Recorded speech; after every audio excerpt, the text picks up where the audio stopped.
Okay, good morning all. So this is our first lecture, and he has already introduced me. My name is Abubakar Sadiq Saleh. I work with the University of Abuja.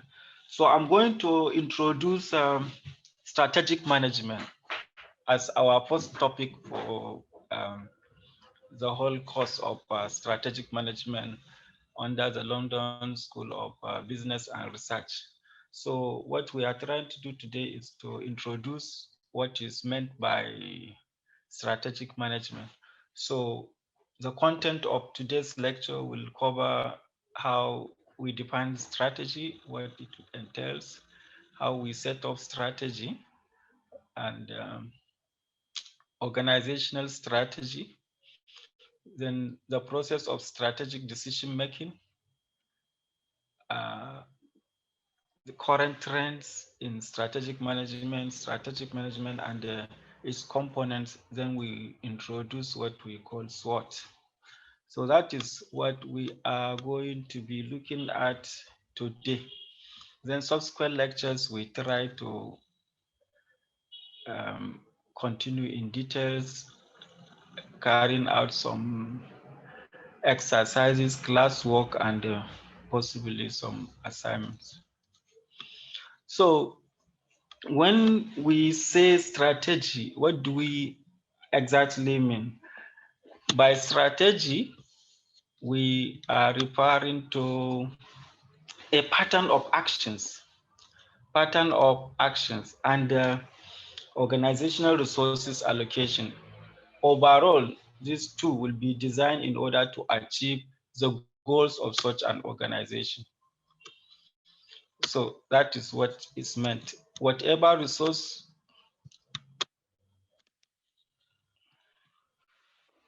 what resources you have in the organization and the actions you will add up to that in order to achieve the desired goals of the organization.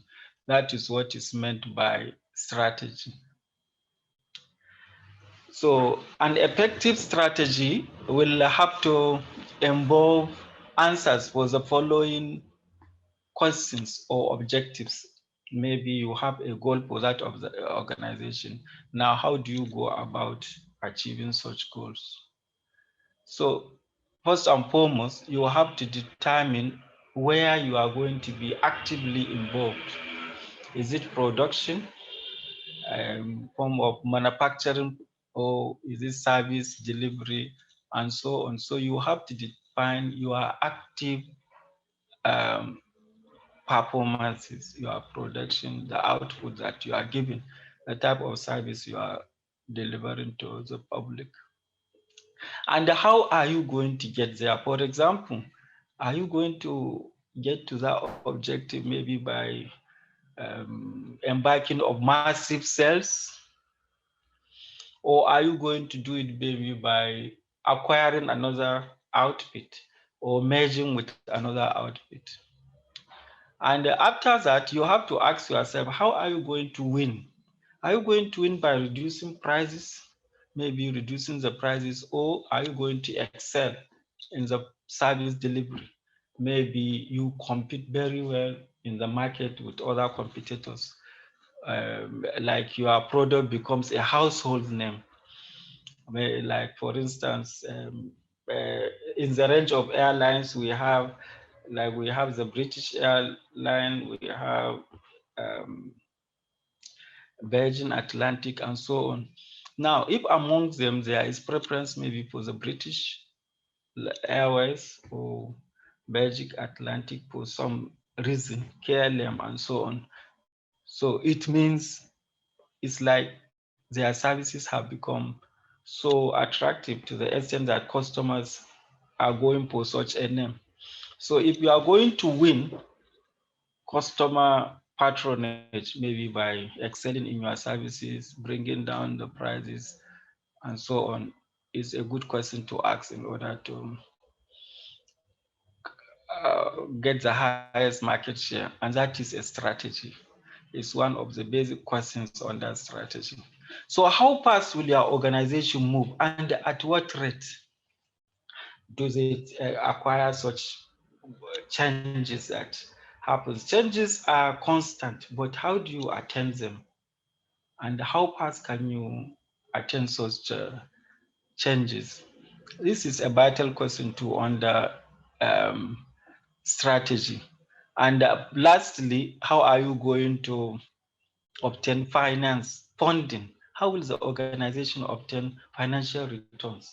Like, is it instant return or is it a long-term returns? Like, for instance, some business activities are short-term in nature. Some may take a very long time in nature. So it requires perseverance. For instance, oil prospecting. You can prospect for oil like for years without making a find. And like if you are service delivery oriented, you can produce your services maybe in a month, possibly in a week or on a daily basis. So all these are very, very vital questions that should be asked when uh, you are onto strategy, because strategy is just when you marry actions and resources. The resources at your disposal, then plus the actions that you are going to take, like at a company level, management wise, and so on. Then when you measure the two, what do you do with them to achieve your set of goals or objectives of the organization? Now, how do you set the strategy now? Now, in the process of setting up a strategy, like a manager will try to match his organizational skills and the resources. Whatever skills he has to match them. There must not be mismatch. So among your employees, you identify those that are good in certain actions and you try to match those skills with the resources available. Like within and outside the organization. And these resources we are talking about can be in form of strength, like maybe your patent, maybe your goodwill is a strength to you, is an asset. Your market share is a strength. Maybe you have experienced staff, is a strength. Maybe you have excelled, you've won awards in certain field. That one too um, is a strength. But when we look at strength, we need to even consider alongside the weaknesses, the threats to the organization. So what are your weaknesses? Maybe you have a competitor that is producing same identical products. So unless you have a better product that will compete with such, is a weakness. So you have to consider those ones in setting up your strategy. How do you set up a strategy that will counter the steep competition from external competitors? So other actions or strategies of organizations can help build on strength in the areas that satisfy the wants.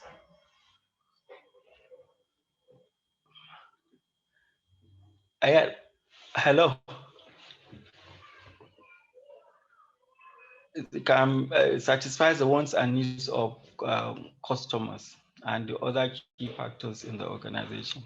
So for that, an organization may find a reason to implement a strategy to change or influence the external environment. So now, the organizational strategies usually have a number of mutually reinforcing strategic goals. For example, like if you are into manufacturing computer, you may have a goal to launch a specific number of products at a particular point in time, so as to increase the quality with a targeted, in your mind, you are targeting a larger market share, so you improve on the quality of your products that you are selling. So for each of these each of these goals now that you take, the decision you take it will support and contribute to how you achieve other goals. So now, when we are yet to come into what we all mean, I'm just giving a background to strategic management, but we are trying to take it from the roots. So before we get, now we have to know what we even mean by strategic decision making. And I have to start from here to mention strategic decision making in those days, not currently. It used to be sort of top down, like the top executive will give out a set of goals and just take decisions that this is what we want to achieve. So it's a top down strategy whereby all they say is what is being implemented. So under this approach, tactical and operational managers receive such goals.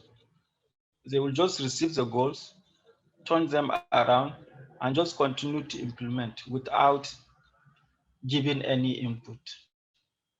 So in those days, strategy is all about the top executive. They will formulate the ideas and push it down for implementation.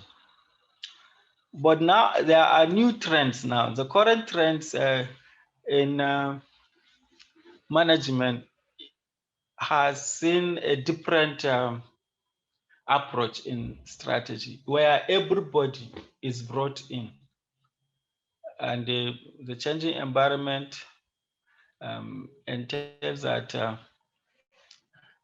all levels of the organization will be scouted for new ideas and will be working as a team so that they can make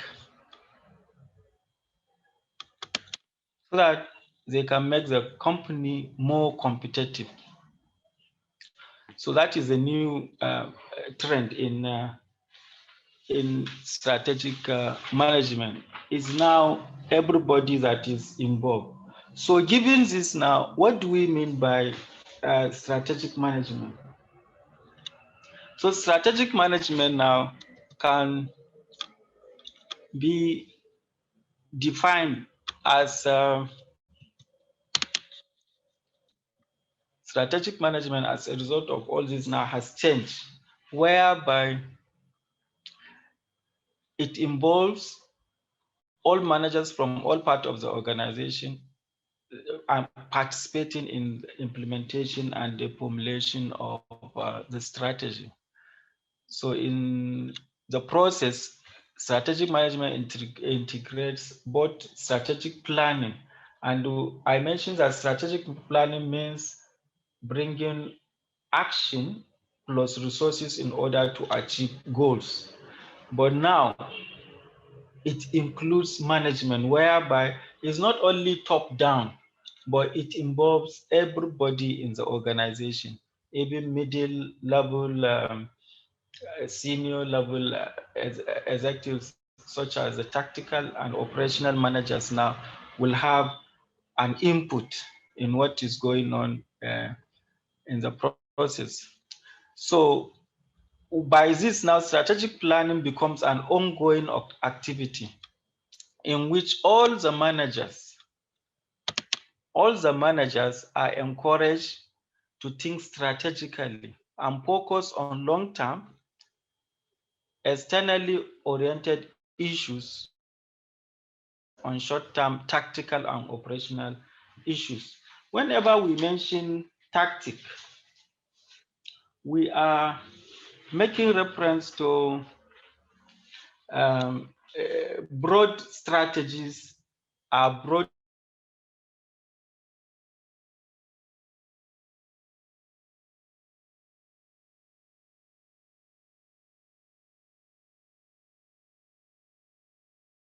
into specific goals and plans, into specific goals and plans that are relevant to the organization.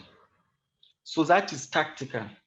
But when we are talking about operational planning, it is a process of identifying the specific procedure and processes required at lower levels. So when you break a broad strategy into smaller specific goals and plans that need to be implemented, that aspect of tactical planning. But when you look at the process, the particular process of identifying the specific procedure and process required up to the lower level, then we are talking about operational planning. So under strategic management now, it becomes a day-to-day activity whereby all of these are brought together in order for the goals in the organization to be achieved. We brought in the resources, the action plan, and all hands will be on deck for the achievement of the organizational goals. So what are the components of strategic management? Strategic management process has about 6 major components. We look at the mission of the organization, vision of the organization, and goals. But what is a mission? What is the difference between mission and vision? When we talk about mission of an organization, we are looking at the basic principles and scope of that operation or organization. What are the basic principles? What is it standing for? And what are the operations of that organization? Is it a manufacturing concern? Is it service delivery? What is it about? What is it going to provide to the market, to the customers? So that is the mission for the organization. But on the other hand, the vision is a long-term direction, the long-term set goals, objectives, and the strategic intent of the company. So that is it. Now it forms a basic part of the strategic management process, as we will continue to see. Establishment of mission, which is a specific procedure and processes required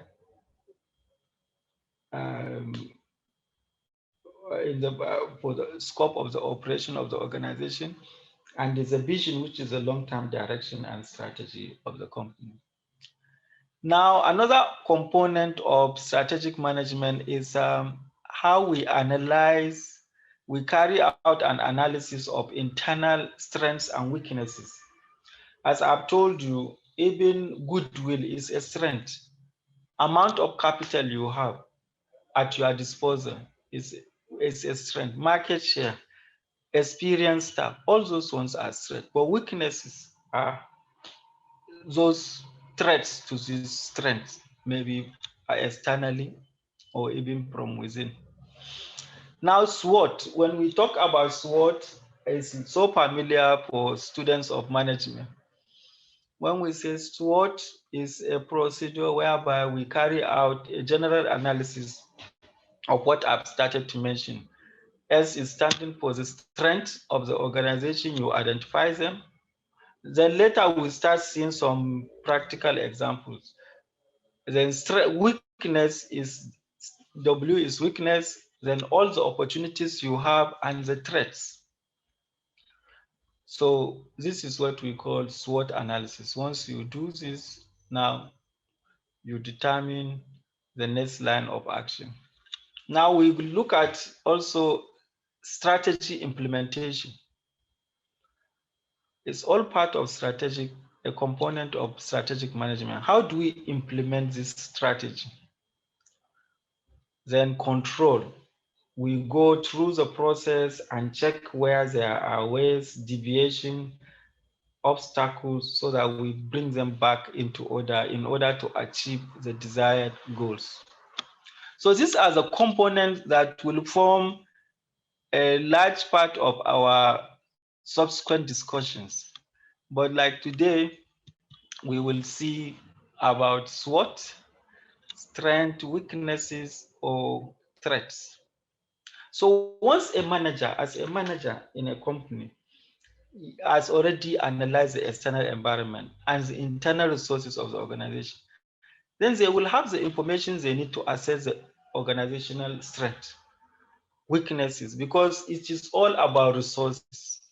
It's all about the external environment. Are there competitors? Do we have experienced staff? What opening do we have? Do we have any additional opportunity that we can capture in the market, and so on? That is what is involved in the assessment. So this assessment simply is what we call um, we call the SWOT analysis. Oh no, sorry.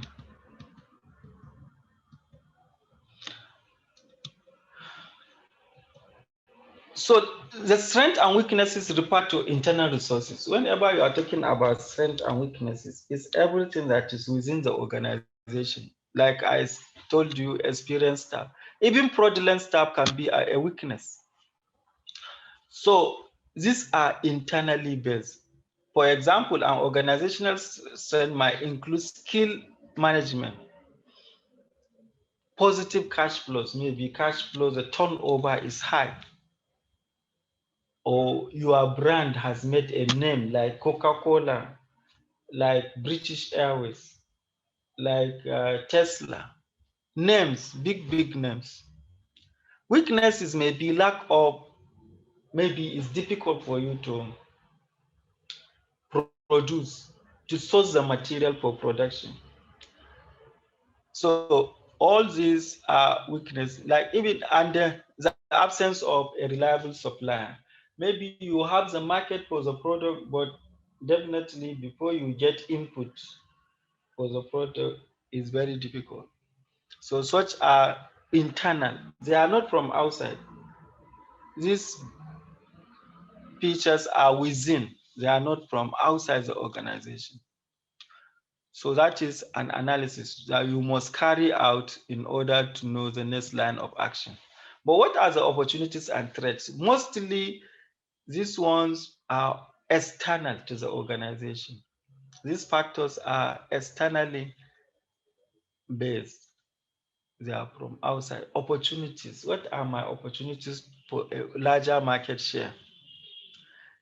So it can be at a larger level, and maybe even competition by other competitors is external, is a threat.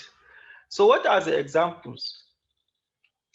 You are conducting your production and all of a sudden there is a new technology in town. And maybe you are producing at a rate of 100 per day, then there is a new technology that produces 1,000 per day. That is a threat because it can affect your efficiency, the level of production you are in. It could make the supply chain more efficient, and the market is currently underserved. So threats might include the possibility of that competitors now. You are outside competitor to go and capture that part of the market you are losing as a result of absence of up-to-date technology. So this is external to the organization. As a manager, you have to sit down as a strategic manager now. You have to sit down and carry out an analysis both for internal and external factors.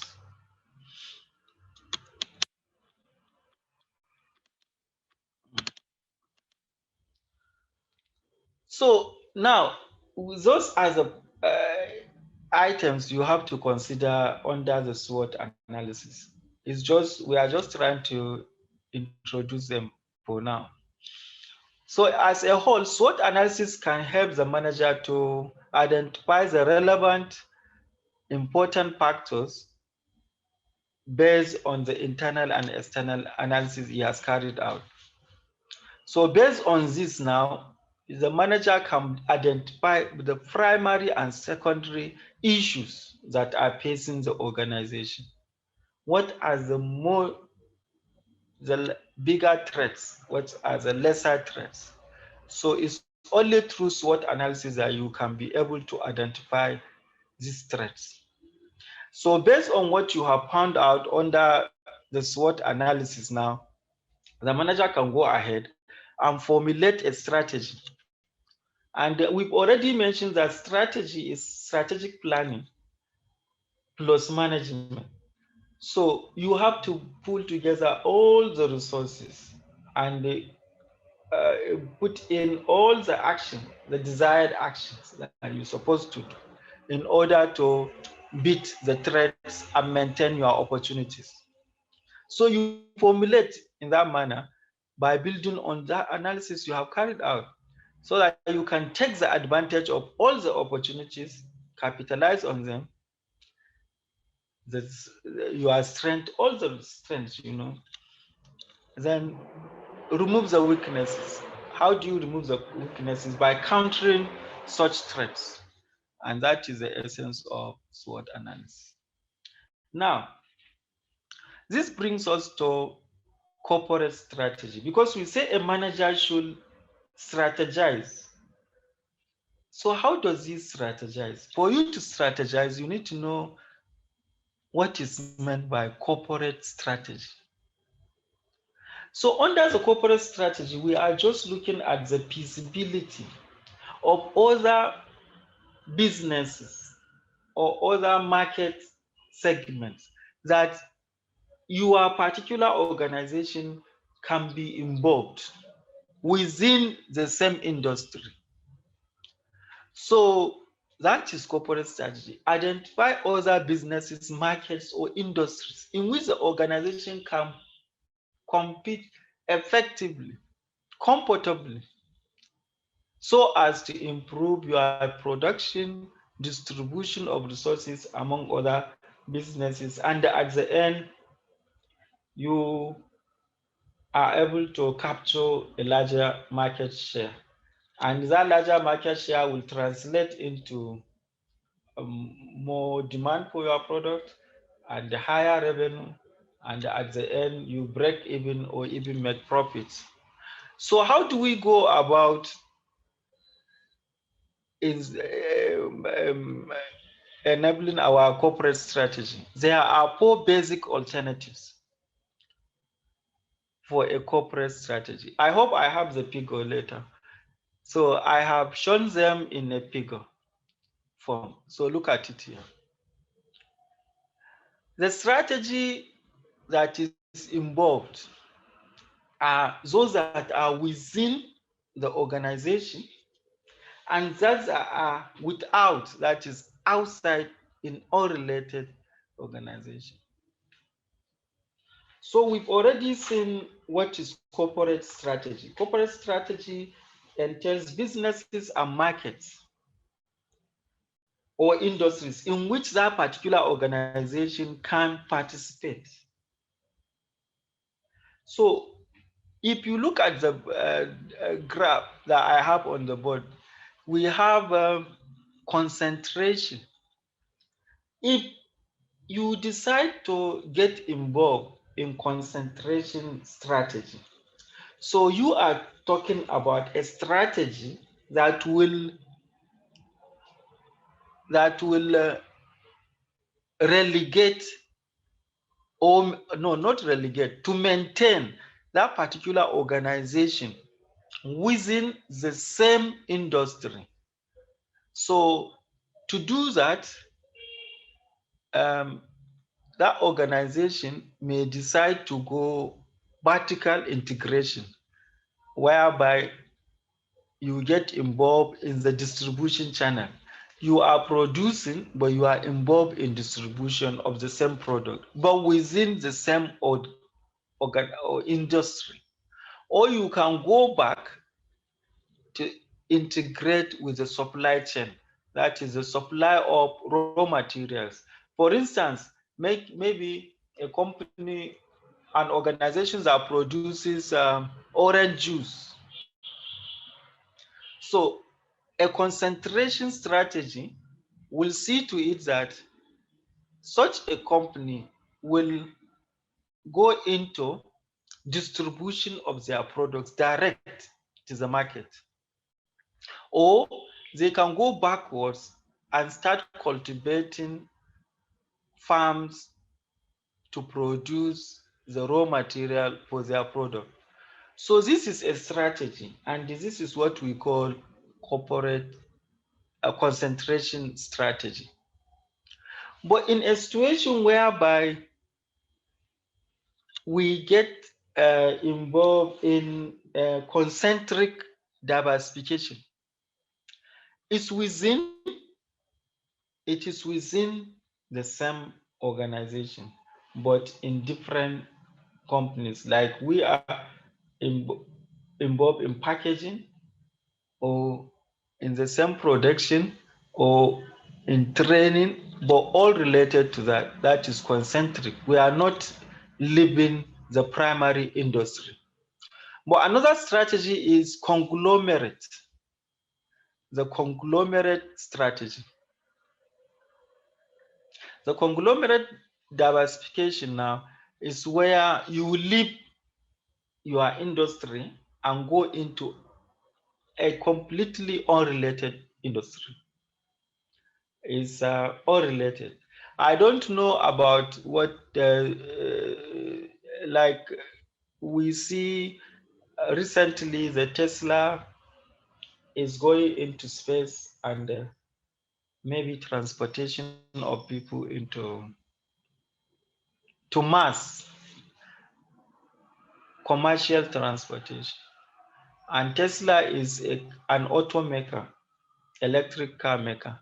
So I don't know how much this one will be a case study, but definitely it's like within the industry, but slightly going into a completely new environment. So these are the kind of strategies that we may have. We have the concentration strategy, and under that one, we have the concentric diversification. You diversify vertically, vertical integration, or backward, vertical integration into supply or distribution channels. But we can even go into outside industries that have nothing to do with what we are doing. So concentration strategy, this is just the explanation of what I have mentioned, focuses on a single business within the same industry. For example, like with these ones are Nigerian cases. Mr. Biggs is in Nigeria. KFC, I know, is worldwide. Then we have all these ones. Is example of fast food industry that are pursuing the concentration strategies. And most of the time, companies pursue concentration in order to gain into an industry when that industry growth is good. So you can go into supply vertically or distribution. Now, the vertical strategy, as I've already mentioned, is just to expand into supply chain or distribution. Like Ford company was integrated, like mines, metal, or for making the vehicles. So that one is just to produce the raw materials. And when you are engaged in vertical integration, it will help to eliminate uncertainties. Uncertainties, that is, if you don't have this segment of the market, you may get the other. And reduce costs associated with suppliers and distributors. So once you are engaged in vertical integration, you are reducing your own costs. So concentric diversification, now I've already mentioned, you go into businesses that are related to your own type of business. So these are examples like Marriott is a hotel business expanded to restaurant. So restaurant, that is food chain, is related to hospitality business. So most of the time, such companies pursue a strategy of concentric diversification to take advantage of their strength in that particular business and gain another one advantage. So this is because they are related businesses, the products, market, and technologies may be similar. So somebody that is involved in hotel area, hospitality business, going into hotel, restaurant, food chain, and so on, may find some similarity in the technologies, the products, the market, and so on. So that is why. Now, conglomerate diversification is the one I say you go out of the industry, you go to another different industry. Okay, like now I'm giving another example of a Nigerian company, Dangote.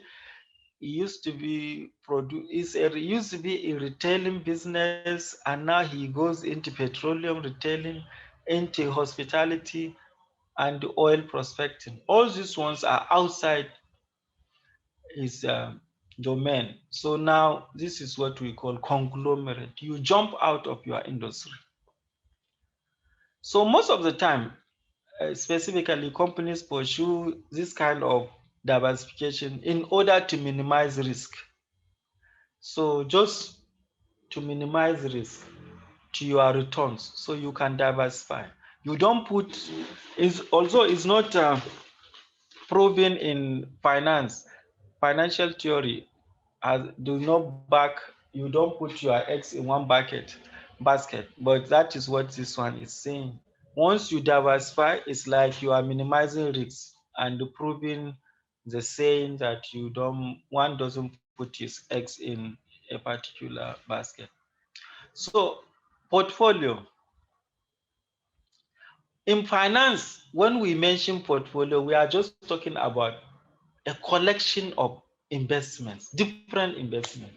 Maybe you are investing in stock, then you go, even among the stock, you are investing in oil, banking, in entertainment, and so different types of investment. Maybe you go into bonds and so on. So diversified businesses of an organization, collection of different investments. Portfolio is like briefcase, collection of so many different investments within. So one of the popular techniques for analyzing a strategy that is used for analyzing or managing portfolio is BCG metrics.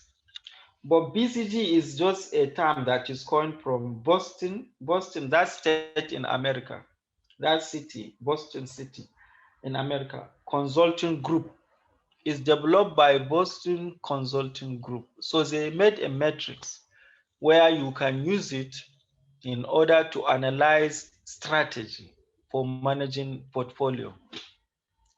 So in the BCG matrix, each business in the corporation is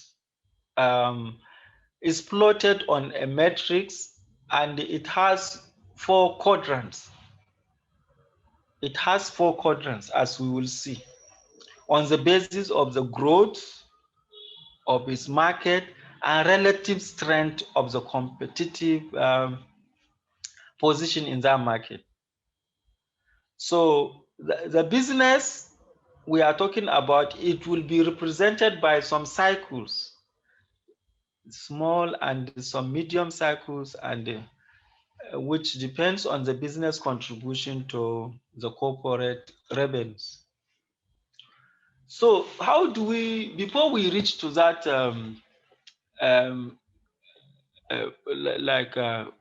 diagram, we have to know, as I mentioned, it is made up of 4 quadrants. One quadrant I call high.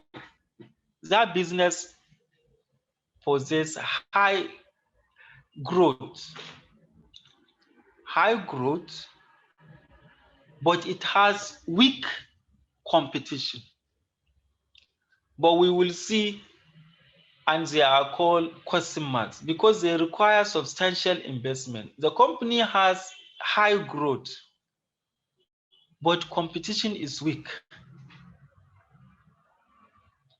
So here we call them question mark since we require substantial investment in order to improve the position. Otherwise, people will divest. Then we have high growth with strong competition.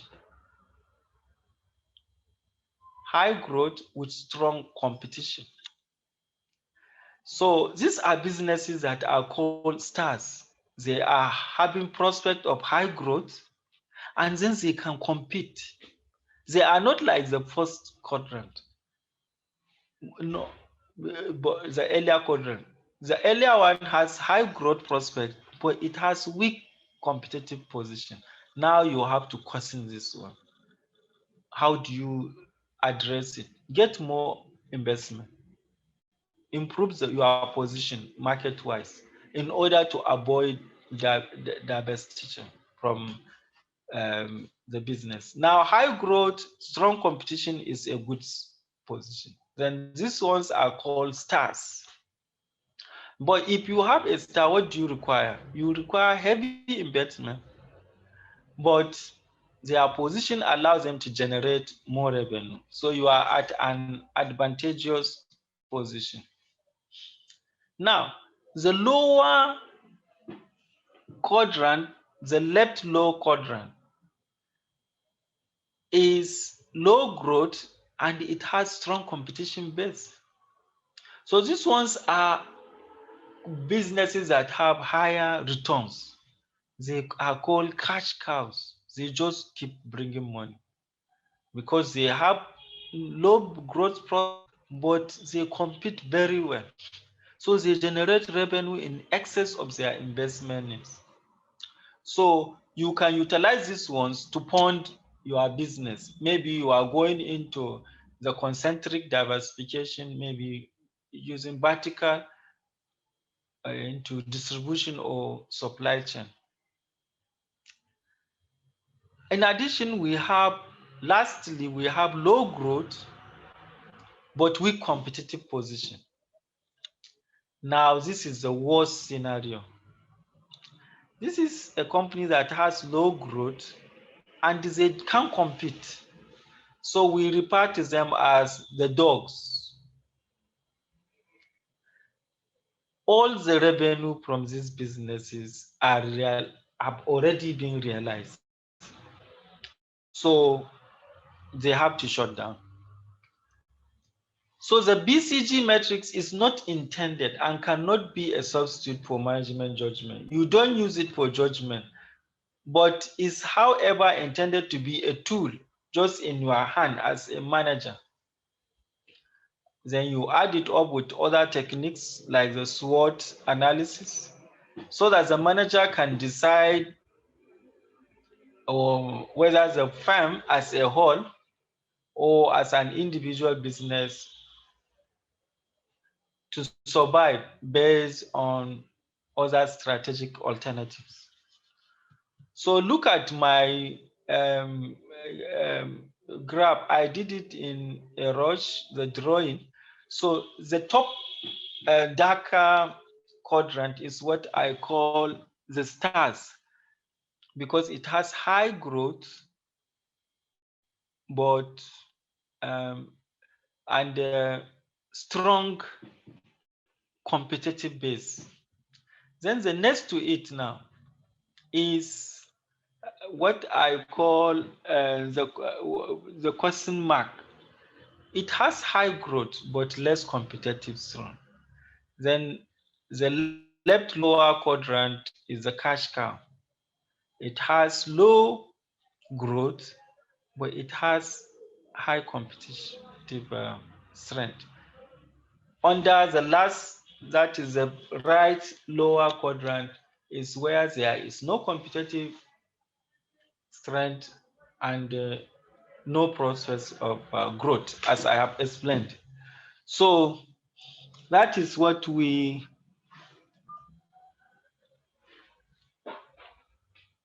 refer to as BCG metrics, but it's by no means meant to replace the entire analysis. but you can use it as a tool in addition to other tools at your disposal, such as a SWOT analysis, and decide on a better strategy for the organization. So I think for the first lecture now, honestly, I decide just to make this introductory, just to make you familiar with some of the terms. So this is, I think, where we are coming to the end. But the remaining time now, for those that have anything to ask, then is for them. Thank you so much.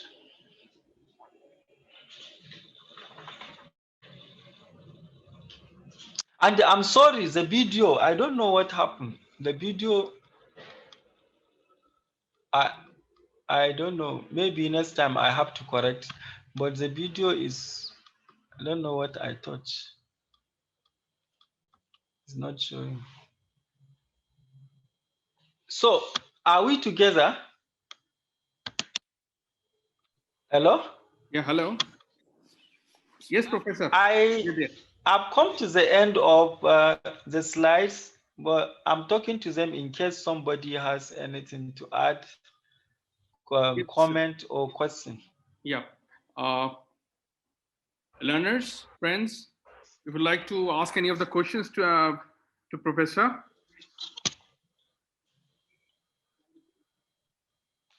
You will please unmute your mic. I'm sorry about the video, but it's like my own is static. My pace is not. But that's perfectly okay. I guess AMK has unmuted his mic. Probably he has some question. Will you share the slides, please, for the presentation? Come again, please. Will you be sharing the slides from the presentation? Yeah, definitely. Yes. We would be doing that. Okay, thank you very much. Any comment? If there is comment or question, I have left this minutes, 10 minutes before that. It's 9 minutes now left. Yeah, we have. But definitely, we have Kore, we have Makram Hussain, we have Sunil, Temitop, Charles.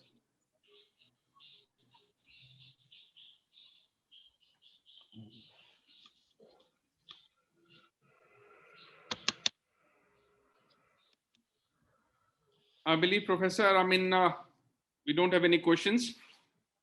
Okay, but please, I have to apologize. This is a post class, and my video is not speaking, and secondly, initially it was muted, so maybe I will have to correct in the subsequent classes. And this one is just introductory. The class is introductory. So the next one, we will have some exercises, and I will try to share the slides. Okay, we have messages from Temitop. She says, none questions from me. It's pretty clear. Thank you, Professor. Okay, so it's very clear. Thank you. Yeah, AMK has mentioned that he would like to get the slides. So we'll provide. Yeah.